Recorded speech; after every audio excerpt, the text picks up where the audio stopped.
আর্জেন্টিনাকে বিধ্বস্ত করে কোয়ার্টার ফাইনালে আফ্রিকার সুপার ইগলরা।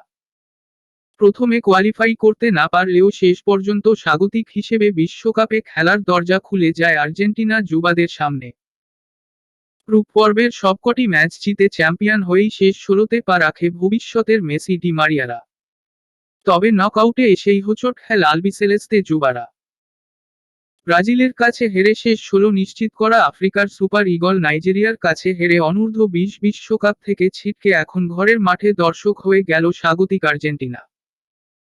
বুধবার ৩১শে মে আর্জেন্টিনার স্যান হুয়ান ডেল বিসেন্টেনারিও স্টেডিয়ামে ম্যাচটি অনুষ্ঠিত হয়, যেখানে স্বাগতিকদের ২-০ গোলে হারায় নাইজেরিয়ার যুবারা। দলের হয়ে গোল দুটি করেন ইব্রাহিম বেজি মুহাম্মদ ও হালিরু শারকির।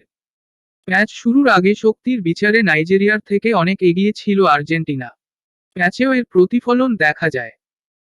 বল দখল থেকে শুরু করে আক্রমণ, পাস কিংবা টার্গেটে শট সবকিছুতেই বেশ এগিয়ে আর্জেন্টাইন যুবারা। শুধু ফলাফলটাই তাদের বিপরীতে। পুরো ম্যাচে ৬৬% বল নিজেদের কাছে রেখে প্রতিপক্ষের গোল বরাবর ২৬টি শট নিয়েছিল আলবিসেলেস্তে যুবারা।